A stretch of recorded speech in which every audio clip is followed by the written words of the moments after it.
வணக்கம் traders, welcome to pre market analysis. இன்னைக்கு நம்ம இந்த வீடியோவில் நிஃப்டி, பேங்க் நிஃப்டி மற்றும் சென்செக்ஸ் ஜூலை 16ஆம் தேதி வியாழக்கிழமை என்ன நடக்கிறதுக்கான வாய்ப்பு இருக்கு அப்படிங்கிறத பார்க்க போகிறோம். ஸோ இந்த அனாலிசிஸ் பார்த்தீங்கன்னா நமக்கு ஒரு 5 முக்கியமான டேட்டாஸை வச்சிருக்கும். ஸோ ஒன்று பார்த்தீங்கன்னா ஃபர்ஸ்ட் நமக்கு கிஃப்ட் நிஃப்டி டேட்டா. இந்த கிஃப்ட் நிஃப்டி டேட்டா பார்க்கும்போது மார்க்கெட்டில் கேப் அப் கேப் டவுன் இருக்கிறதுக்கான வாய்ப்பு இருக்கா என்ன அப்படிங்கிறது தெரிஞ்சிடும். அண்ட் இரண்டாவது பார்த்தீங்க அப்படின்னா நமக்கு இந்தியா விக்ஸ் டேட்டா. இந்த இந்தியா விக்ஸ் டேட்டா ரொம்ப ரொம்ப இம்பார்ட்டண்ட்டான டேட்டா. ஏன்னா இது லைவ் மார்க்கெட்லையும் நமக்கு பார்த்தீங்கன்னா நிஃப்டி எப்படி பிஹேவ் ஆகுதோ அதை நம்மளால ப்ரெடிக்ட் பண்ணவோ கண்டுபிடிக்கவோ அனலைஸ் பண்ணவும் முடியும். ஸோ அதனால இந்தியா விக்ஸை அண்டர்ஸ்டாண்ட் பண்ணுறதும் இம்பார்ட்டன்ட். மூணாவது price action. So Nifty, Bank Nifty மற்றும் சென்செக்ஸ் திங்கள், செவ்வாய், புதன் இந்த 3 நாளும் பார்த்தீங்கன்னா ஏறக்குறைய ஒரு கன்சாலிடேஷன் ஃபேஸில் தான் இருக்கு அண்ட் ஒரு டவுன் ட்ரெண்டில் இருக்கு. அப்போ இந்த பிரைஸ் ஆக்ஷனோட அனாலிசிஸ் பண்ணி இன்னையோட மார்க்கெட்டுக்கு ஸ்ட்ராங்கான ரெசிஸ்டன்ஸ் என்ன, ஸ்ட்ராங்கான சப்போர்ட் என்ன அப்படிங்கிறத பார்ப்போம். அண்ட் இதுக்கு அடுத்து 2 முக்கியமான டேட்டாஸ் என்னன்னு பார்த்தீங்கன்னா ஆப்ஷனோட டேட்டாஸ். அதாவது எஃப்ஐஐஸ் அண்ட் டிஐஐஸ் பார்த்தீங்கன்னா நேற்று எண்ட் ஆஃப் த டேல நிஃப்டியில் எவ்வளவு பொசிஷன்ஸ் வச்சிருந்திருக்காங்க, அவங்களோட குவான்டிட்டி எவ்வளவு இன்க்ரீஸ் ஆயிருந்திருக்கா, டிக்ரீஸ் ஆயிருந்திருக்கா, அவங்க நெட் பியரிஷ் ஆகவோ இல்லைனா புல்லிஷ் ஆகவோ இருந்திருக்காங்களா அப்படிங்கிறது நமக்கு தெரிய வரும். இது அடுத்து பார்த்தீங்கன்னா நமக்கு ஓப்பன் இன்ட்ரெஸ்ட் டேட்டா. இந்த ஓப்பன் இன்ட்ரெஸ்ட் டேட்டாவும் நமக்கு ஆப்ஷனில் ட்ரேட் பண்ணுறவங்களுக்கு லைவ்ல இந்த டேட்டாஸ் மாறும். ஸோ அப்படிங்கிறனால ஆப்ஷனில் இந்த ஓப்பன் இன்ட்ரெஸ்ட் டேட்டா ரொம்ப ரொம்ப இம்பார்ட்டண்ட்டான டேட்டாவாக இருக்கும். ஸோ இந்த ஓப்பன் இன்ட்ரெஸ்ட் டேட்டாவும் நீங்கள் ஸ்ட்ரைக் ப்ரைஸ் அனாலிசிஸ் பண்ணுறதும் ரொம்ப ரொம்ப இம்பார்ட்டண்ட்டான விஷயம். ஸோ இப்போ இந்த 5 டேட்டாவும் என்ன சொல்லுது அப்படிங்கிறத பார்ப்போம். வாங்க இப்போ நம்ம வீடியோக்குள்ளே போகலாம். ஸோ ஃபஸ்ட்டு பார்த்தீங்கன்னா நம்மளோட கிஃப்ட் நிஃப்டி டேட்டா. இந்த கிஃப்ட் நிஃப்டி டேட்டா நிறைய பேர் யோசிச்சுட்டு இருந்திருப்பாங்க, என்னதான் ஏன் இந்த கிஃப்ட் நிஃப்டி இவ்வளோ முக்கியம் அப்படின்னா, மார்க்கெட் பார்த்தீங்கன்னா நமக்கு 3:30 வரைக்கும் இந்தியன் மார்க்கெட் ஓப்பனாக இருக்கும். அந்த 3:30க்கு அப்புறம் பார்த்தீங்கன்னா இந்தியன் மார்க்கெட் க்ளோஸ் ஆயிரும். ஆனால் இந்த கிஃப்ட் நிஃப்டி என்ன நடக்கும் அப்படின்னு பார்த்தீங்கன்னா, கிஃப்ட் நிஃப்டி 3:30க்கு அப்புறமும் பார்த்தீங்கன்னா மார்க்கெட்டில் ஒரு பொசிஷன்ஸில் மூவ் ஆகிட்டு இருக்கும். ஸோ இப்போ கூட பார்த்தீங்கன்னா கிஃப்ட் நிஃப்டி லைவ்ல தான் இருக்குது. ஸோ அப்படிங்கிறனால நமக்கு கிஃப்ட் நிஃப்டி 4 மணி நேரம் மட்டும்தான் க்ளோஸ் ஆகிருக்கும். நைட் 2 மணிலேருந்து காலையில் 6:30 வரைக்கும் தான் கிஃப்ட் நிஃப்டி க்ளோஸ் ஆகிருக்கும். அப்படிங்கிறனால நமக்கு குளோபல் மார்க்கெட் ஃப்ளக்சுவேஷன்ஸ் எப்படி இருக்கோ அதுக்கு தகுந்த மாதிரி கிஃப்ட் நிஃப்டி மூவ்மெண்ட் ஆகும். ஸோ அப்போ குளோபல் இன்வெஸ்டர்ஸ் இந்தியன் மார்க்கெட்டோட வியூ எப்படி இருக்குது அப்படிங்கிறத நம்மளால தெரிஞ்சுக்க முடியும். ஸோ இப்போ இந்த கிஃப்ட் நிஃப்டியை காலையில் நீங்கள் அனலைஸ் பண்ணுறனால மார்க்கெட்டில் ஒரு ஸ்ட்ராங்கான கேப் அப்போ கேப் டவுனோ வர்றதுக்கான வாய்ப்பு இருக்கா, அண்ட் இன்னையோட மார்க்கெட்டில் எஃப்ஐஸோட வியூ என்ன, அதாவது குளோபல் இன்வெஸ்டர்ஸோட இந்தியன் மார்க்கெட்டோட வியூ என்னங்கிறதும் நமக்கு தெரிஞ்சிடும்.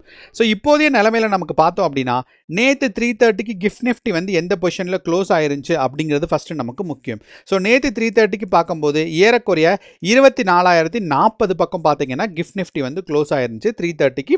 அதுக்கப்புறம் நமக்கு கிஃப்ட் நிஃப்டி கண்டினியூ ஆகி நைட்டு நமக்கு க்ளோஸ் ஆகும்போது பார்த்தீங்க அப்படின்னா ஏறக்குறைய 24,127 இருக்குது. அண்ட் 6:30க்கு ஓப்பன் ஆகும்போது இதுதான் நமக்கு 6:30க்கு இருக்கிற 3 கேண்டல்ஸ். அப்போ இந்த 6:30க்கு ஓப்பன் ஆகும்போது என்ன நடந்திருக்குன்னு பார்த்தீங்கன்னா மார்க்கெட் ஒரு ஸ்ட்ராங்கான செல்லிங் ப்ரெஷரில் உண்டு ஆயிருக்கு. அப்போ இது ஃபஸ்ட்டு நமக்கு இண்டிகேஷன். ஸோ இப்போ இன்னையோட மார்க்கெட் பார்த்தீங்க அப்படின்னா நைட்டு நமக்கு 11 இந்தியன் டைம் வச்சு நமக்கு பார்க்கும்போது நைட்டு 11 மணிலேருந்தே மார்க்கெட் பார்த்தீங்கன்னா சரிவு நிலையில் இருக்குது. ஏன் இந்த இடத்துல இந்தியன் டைம் அப்படிங்கிறத நான் மென்ஷன் பண்ணேன் அப்படின்னா, யூஎஸ் மார்க்கெட் க்ளோஸ் ஆகும்போதும் ஓப்பன் ஆகும்போதும் பார்த்தீங்கன்னா கிஃப்ட் நிஃப்டியில் பயங்கரமான ஒரு இன்க்ரீஸும் டிப்பும் இருக்கும். ஸோ அந்த ஒரு காரணத்தினால தான் நான் இந்தியன் டைம்னு சொன்னேன். அப்போது இந்த நமக்கு நேற்று ஒரு 11 மணி அளவில் பார்த்தீங்கன்னா ஒரு செல்லிங் ப்ரெஷர் ஆரம்பிச்சிருக்கு. அண்ட் இந்த செல்லிங் ப்ரெஷர் நமக்கு இந்தியன் மார்க்கெட்டில் 6:30க்கு ஓப்பன் ஆகும் போதும் பார்த்தீங்கன்னா ரிஃப்ளெக்ட் ஆயிருக்கு. அப்படிங்கிறனால நேற்று மாதிரியே மார்க்கெட் திங்கள், செவ்வாய் நடந்த மாதிரியே மார்க்கெட் ஒரு டவுன் ட்ரெண்ட் போகிறதுக்கான வாய்ப்புகள் அதிகமாக இருக்குது அப்படிங்கிறத சொல்லலாம்.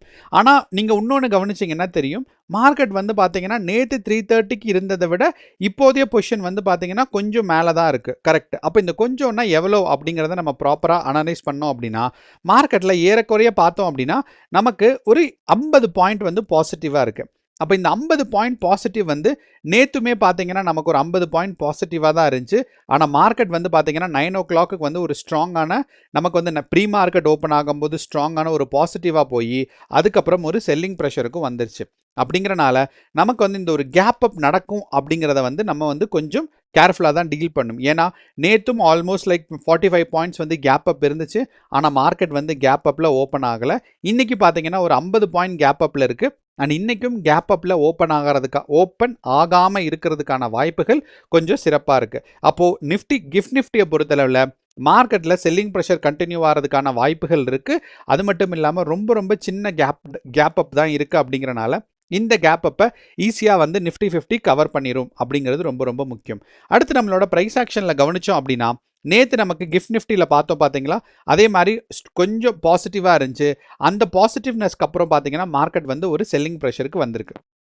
அப்போ இந்த கிஃப்ட் நிஃப்டியில் காலையில் நமக்கு வந்து 9 o'clock, ஏன்னா நமக்கு வந்து 9:15க்கு பார்க்க வேண்டாம், 9:15க்கு நம்மளோட மார்க்கெட்டே ஓப்பன் ஆயிரும். ஸோ அப்படிங்கிறனால 9 o'clock கிஃப்ட் நிஃப்டி வந்து ஒரு பாசிட்டிவான மூவ்மெண்ட்ஸ் இருந்துச்சு அப்படின்னு பார்த்தீங்கன்னா, நமக்கு நிஃப்டி 50லையும் பாசிட்டிவான மூவ்மெண்ட்ஸ் இருக்கிறதுக்கான சான்சஸ் நமக்கு இருக்குது. அப்போது இந்த கேப் அப்லேருந்து பாசிட்டிவான இது போகும்னு எதிர்பார்த்தோம். ஆனால் மார்க்கெட் வந்து பார்த்தீங்கன்னா நேற்று 1 மணிக்கு மேலேயும் காலையில் பகல் 1 மணிக்கு மேலேயும் பார்த்தீங்கன்னா ஒரு ஸ்ட்ராங்கான ஒரு செல்லிங் ப்ரெஷரில் இருந்திருக்கு. அப்போ இதே செல்லிங் ப்ரெஷர் இன்னைக்கு கண்டினியூ ஆகிறதுக்கான வாய்ப்புகள் கொஞ்சம் அதிகமாக இருக்கு. இதுக்கு நான் சொல்றதுக்கான முக்கியமான காரணம் என்னன்னா இந்தியா விக்ஸ் வேல்யூ. ஏன்னா இந்த இந்தியா விக்ஸ் வேல்யூங்கிறது இந்தியா வாலடைலிட்டி இண்டெக்ஸ். இதுல வந்து பாத்தீங்கன்னா 13.3ல இருக்கு. அப்ப இந்த 13.3ல இருக்குன்னா எந்த டைரக்ஷன்ல போறதுக்கான வாய்ப்புகள் அதிகம் அப்படிங்கிறத நீங்களே யோசிங்க. ஏன்னா 13.3ங்கிறது ஓரளவு ஸ்டேபிளான இந்தியா விக்ஸ். அப்போ எப்பயுமே இந்தியா விக்ஸ் வந்து ஒரு ஸ்டெபிலிட்டியை ரீச் ஆயிருச்சு அப்படின்னா மேலே போகிறதுக்கான ஒரு எக்ஸ்பெக்டேஷன்ஸ் தான் நமக்கு இருக்கும். அப்போ இந்தியா விக்ஸ் மேலே போகிறதுக்கான அதிகமான வாய்ப்பு இருக்கு அப்படிங்கிறனால இதோட வாய்ப்பு பார்த்தீங்கன்னா ஏறக்குறைய ஒரு 60% இருக்கலாம். அப்போ இந்த 60% பார்த்தீங்கன்னா மேலே போகிறதுக்கான வாய்ப்பு இருக்கு அப்படிங்கிறனால நமக்கு வந்து நிஃப்டி, பேங்க் நிஃப்டி மற்றும் சென்செக்ஸ் வந்து ஒரு செல்லிங் ப்ரெஷர் இருக்கிறதுக்கான வாய்ப்பு இருக்கு. அப்போ இன்னையோட மார்க்கெட்டுக்கு நம்ம வந்து பேங்க் நிஃப்டியை பொறுத்தளவு வாட்ச் பண்ண வேண்டிய முக்கியமான பாயிண்ட்னு பார்த்தீங்கன்னா 54,400. ஸோ இந்த பாயிண்ட்டை வந்து நமக்கு வந்து பேங்க் நிஃப்டி கிராஸ் ஆயிருச்சு அப்படின்னா ஒரு ஸ்ட்ராங்கான செல்லிங் ப்ரெஷர் இருக்கிறதுக்கான வாய்ப்புகள் ரொம்ப அதிகமாக இருக்கு. அதே சமயம் நம்மளோட நிஃப்டி 50யை பொறுத்தளவும் நமக்கு வந்து 24,050 இப்போதைய பொசிஷன் வந்து ஏறக்குறைய 24,080 இருக்கு. அப்போ இந்த 80ங்கிறத இந்த 50ங்கிறது 80 மாற்றிக்கிறேன், ஏன்னா கரண்ட் பொசிஷனில் இருந்து.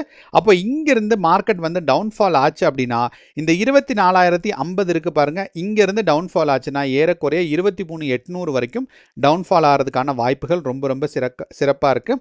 அதே மாதிரி இன்னைக்கு சென்செக்ஸோட எக்ஸ்பைரி அதில் வந்து நமக்கு முக்கியமான ரெசிஸ்டன்ஸ் பாயிண்ட் என்னன்னு பார்த்தீங்கன்னா 77,000. இந்த 77,000லேருந்து கீழே விழுந்துச்சுன்னா நமக்கு சென்செக்ஸ் வந்து 76,500 வரைக்கும் கடகடன்னு கீழே வர்றதுக்கான வாய்ப்புகள் ரொம்ப ரொம்ப அதிகமாக இருக்கு. இப்போ நம்ம பிரைஸ் ஆக்ஷனை பொறுத்து பார்த்தப்போ இந்தியா விக்ஸ் டேட்டா ஓரளவு ஸ்டெபிளைஸ்டாக இருக்கிறனால இந்தியா விக்ஸ் வேல்யூ இன்க்ரீஸ் ஆகிறதுக்கான வாய்ப்பு இருக்கு. ஸோ அப்போ மார்க்கெட் வந்து ஒரு டவுன் ட்ரெண்ட் வர்றதுக்கான வாய்ப்பு இருக்கு அப்படிங்கிறத நம்ம புரிஞ்சுக்கிட்டோம். ஆனால் அதே சமயம் பார்த்தீங்க அப்படின்னா நமக்கு வந்து இந்த மார்க்கெட்டோட டவுன் ட்ரெண்ட் இருக்கு பாருங்க, இந்த டவுன் ட்ரெண்ட் வந்து கண்டினியூ ஆகுமா அப்படிங்கிறதுக்கான செகண்டரி கன்ஃபர்மேஷன்ஸ் தான் பார்த்தீங்கன்னா நம்மளோட ஆப்ஷன் டேட்டாஸ், அதாவது நம்மளோட ஓப்பன் இன்ட்ரெஸ்ட் டேட்டாவும் எஃப்ஐஐஸ் அண்ட் டிஐஸோட பொசிஷனும். அப்போ ஃபர்ஸ்ட் வந்து பார்த்தீங்கன்னா நம்மளோட ஓப்பன் இன்ட்ரெஸ்ட் டேட்டா பார்க்கலாம். அப்போ இந்த ஓப்பன் இன்ட்ரெஸ்ட் டேட்டா பார்க்கும்போது நமக்கு கால் ஆப்ஷன் சைடு வந்து பார்த்தீங்கன்னா வால்யூம் இன்க்ரீஸ் நிறையா இருக்கு. இது வந்து நமக்கு வந்து நார்மலாக இருக்கிறது. ஆனால் ஓஏ சேஞ்ச், அதாவது நேற்று நமக்கு காலையிலேருந்து சாயந்தரம் வரைக்கும் 9:15 3:30 வரைக்கும் 7:30க்கு பார்த்தீங்கன்னா கன்சாலிடேட் பண்ணி ஏதாவது சின்ன சேஞ்சஸ் இருந்தால் அதுவும் ரிஃப்ளெக்ட் ஆகும். ஸோ அப்படிங்கிறனால நமக்கு வந்து 9:15லேருந்து 7:30 வரைக்கும் பார்க்கும்போது இந்த கன்சாலிடேஷன்ஸில் நமக்கு கவனித்தோம் அப்படின்னா கால் ஆப்ஷன் சைடில் பார்த்தீங்கன்னா ஸ்ட்ராங்கான வால்யூம் இன்க்ரீஸ் இருக்குது. அண்ட் நிஃப்டி 50யை பொறுத்தளவு 24,200ல் பார்த்தீங்கன்னா ஸ்ட்ராங்கான கால் ஆப்ஷன் வால்யூம் இருக்கு. அண்ட் இந்த ஓப்பன் இன்ட்ரெஸ்ட் டேட்டா நம்ம வந்து எந்த பாயிண்ட் ஆஃப் வியூவில் பார்க்கணும்னா ஆப்ஷன் செல்லர்ஸோட பாயிண்ட் ஆஃப் வியூலேருந்து பார்க்கணும். அது ரொம்ப ரொம்ப முக்கியம். ஏன்னா இந்த இடத்துல நீங்கள் ஆப்ஷன் பையர்னு கன்சிடர் பண்ணீங்க அப்படின்னா கால் ஆப்ஷன் 24,200 வந்து அதிகமாக இருக்கு. அப்படிங்கிறனால ஆப்ஷன் பையர்ஸ் எல்லாம் மார்க்கெட் வந்து கால் ஆப்ஷன் போகும் அப்படிங்கிற எக்ஸ்பெக்டேஷன்ல இருக்கு அப்படிங்கிற ஒரு ஐடியா கிடைக்கும். ஆனால் அது தப்பு. என்ன அப்படின்னா நம்ம வந்து ஆப்ஷன் செல்லர்ஸ்ல இருந்து பார்த்தோம் அப்படின்னா ஆப்ஷன் செல்லர்ஸ் வந்து ஆப்போசிட் டைரக்ஷன்ல தான் இருப்பாங்க. ஸோ அப்படிங்கிறனால மார்க்கெட் கீழே போகும்னா அவங்க வந்து கால் ஆப்ஷன்ஸ் ஹோல்டு பண்ணுவாங்க. அப்போது ஏன்னா நமக்கு ஆப்ஷன் செல்லர்ஸ்க்கு தான் பார்த்தீங்கன்னா நமக்கு ஆப்ஷன்ஸில் இம்பார்ட்டன்ஸ் இருக்கும். ஸோ அந்த ஒரு காரணத்தினால யாராவது செல் பண்ணாதான் நீங்கள் வந்து வாங்கவே முடியும். அப்போது வால்யூம் இன்க்ரீஸ் ஆகுதுன்னா அவ்வளவு செல்லர்ஸ் அங்கே இருக்காங்க அப்படிங்கிறது அர்த்தம். ஸோ எப்போ வந்து வால்யூம் இன்க்ரீஸ் ஆகுதோ அந்த இடத்துல நீங்கள் ஒரு ஆப்ஷன் பையராக நீங்கள் வந்து வாங்குறத குறைக்கணும். அது வந்து ரொம்ப ரொம்ப இம்பார்ட்டண்ட்டான விஷயம். அப்போது 24,200ல் ஸ்ட்ராங்கான வால்யூம் இன்க்ரீஸ் இருக்குது அப்படிங்கிறனால மார்க்கெட் ஒரு டவுன் ட்ரெண்ட் போகிறதுக்கான வாய்ப்புகள் ரொம்ப ரொம்ப சிறப்பாக இருக்குது. இது மட்டுமே போதும் நமக்கு வந்து இன்னையோட மார்க்கெட் டவுன் ட்ரெண்ட் போகிறதுக்கான வாய்ப்பு இருக்குது. அப்படிங்கிறத சொல்றதுக்கு. ஆனா இது வந்து நேத்து வந்து ஃபுல் டே 9:15லேருந்து 3:30 வரைக்கும்.